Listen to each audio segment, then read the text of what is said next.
Hello everybody, welcome to Technique Tuesday. Today we're going to be making a slider greeting card. It looks like this. Here's your greeting, and when you slide it, you get a second part of the message. Obviously, thank you, thanks a bunch. You could make it thinking of you, get well soon, happy birthday, celebrate your day. The possibilities are endless. So let's get started and I'll show you how we make it. It's using a piece of one of the standard card base sizes really. It's 11 by 4¼ scored at 5½, folded in half, and we give it a nice crease with the bone folder.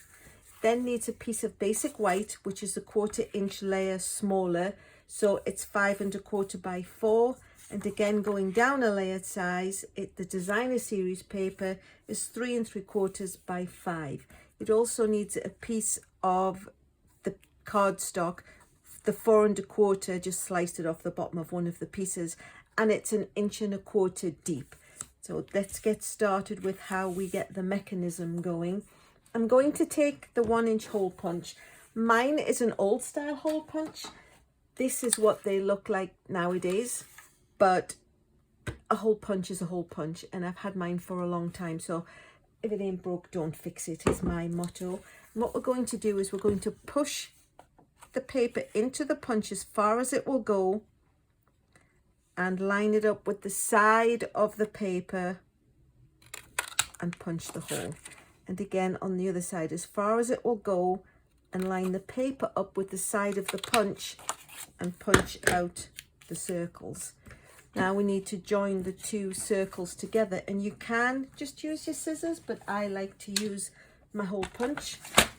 So I'm going to line up the top of the circle, let me just get it into the shot, with the trough of the paper cutter, and then put the cutter in between the two circles and cut, and then line it up with the bottom of the two circles, and again just put it in and cut.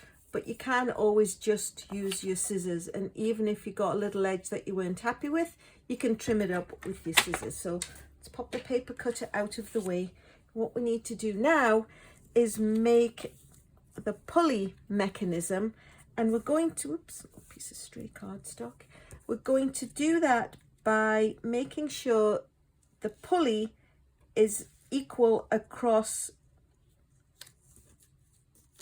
where the hole is punched out of. And we're going to do that using dimensional strips. When you've done with the dimensionals, all the hexagons, you're left with this lovely strip down the side. So I always save mine because waste not, want not. And then I'm going to peel off the backing of one and just attach it where the mechanism is. You don't want it so tight, of course, that it won't move, but you don't want it to be able to wobble around either. So once you've got one in place, it will hold. If you butt it up against it, you can put the next one on, flinging the backing strips across my stamping room. Those of you who've watched my videos before know that's the thing that I do. And then I run around later and have to find them all. So it's going to move, but it's not going to wobble side to side. And then we need to add a few more dimensionals so everything is supported.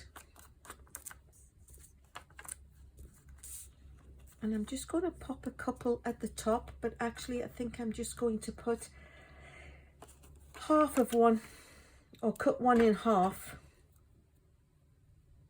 just so it supports the corners and they don't get caught or snagged on anything. So there we go. And I'm going to take the piece of basic white cardstock and attach this layer to it. Take all the little backing papers off.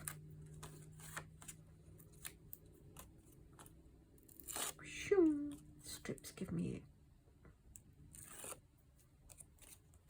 a great sense of satisfaction because they're just so quick and easy.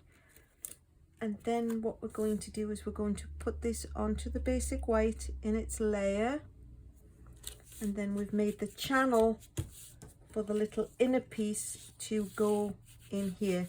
Now, of course, it's going to fall out the bottom. So what we need to do is line up the edge of this side of the circle with the edge of the underpiece and just pop a dimensional right up against the edge so it stops it being able to go anywhere. And then depending on the size of the greeting that you have, mine is quite a short inside greeting, so underneath here I do have 2 dimensionals, or you could put a dimensional and a half, whichever you feel. If you have a longer greeting, I would recommend that you just leave it with the 1 and not let it go anywhere further. But I did have a little half a dimensional, and not wanting to waste anything, I'm going to stick mine on there, so when we come to pull that through, it's going to go a little bit further. It's not going to fall out, and it's not going to come and stick out the far side. So now for a little bit of stamping, I'm going to be using an old paper pumpkin kit, which I've got on the acrylic block. And then I'm using an old Hoster set, Because You Care, and that's where I got my Thank You from. And then I'm going to do it with the Bermuda Bay ink, because it's just a darker refrain of the blue from the pool party. So a scrap of paper, oops, ink up the greeting,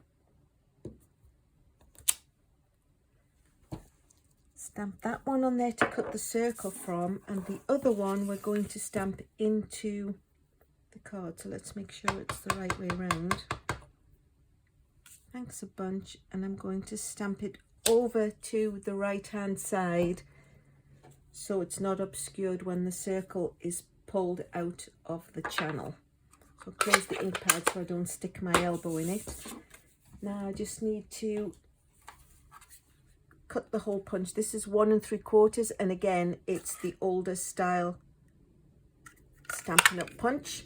So the punch is a punch, and then I used the new style and cut out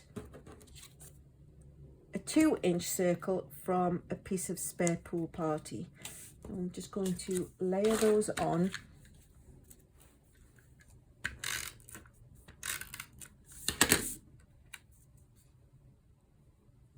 Like that. And then what we can do is, actually I'm going to layer this onto the card base, because we've then got that extra 1/4 of an inch layer that we can play with for where we can place the sliding greeting. So layer this onto here, and now when we come to stick the greeting on, I'm going to put the right side of the greeting against the right side of the card base, because we know this will fit into a standard sized envelope. You don't want it to overhang too far, otherwise it won't fit. So right side against the right side of the card, and stick it down, and then when you pull it over, it goes far enough over that you can see the greeting inside. And then, because we wanted to fit inside a standard envelope, this was just a piece of 4 1/4. That's as wide as the layers were that we cut the card from, and it's going to be too wide to go in an envelope, so we just need to literally take scissors, oops, and slice a little bit of the card off. Not supposed to do that. Next step is to punch a circle of white using the 1-inch hole punch that we used to cut these with, and then we're going to put it onto the side of here. So just fold it in half, and then it's going to go on. My recommendation, however, is it's going to try and want to open. So the best advice would be to use tear and tape. I just stuck mine on quickly for ease. Don't need to sit there and watch me struggle trying to find the end. So tear and tape or liquid glue, or a really strong, whichever strong adhesive you prefer, and then line it up with the edge. Line it up with the edge of the pulley and press it on. And there you have it. It's not exceeding the size of the card, so it will fit into a standard envelope. You pull this little side and it reveals the greeting. Pool Party is a light enough cardstock, of course. If you were using a darker cardstock, I would suggest you put an extra piece of basic white in the 5 1/4 by 4 inch layer so that it will be bright enough that you can write on it. If you've liked what you've seen, please subscribe. I love subscribers. If you want to leave a comment, that would be great. Likes always go down well. I have to say, I started my Technic Tuesday journey and thought, oh, I don't know how this will go, but we'll give it a whirl. And I've absolutely thoroughly enjoyed it. It's been one of the best things I've done with 2022. So to all my subscribers, thank you so much. To all my potential new subscribers, thank you. I hope you come back and visit me again. So thank you for watching.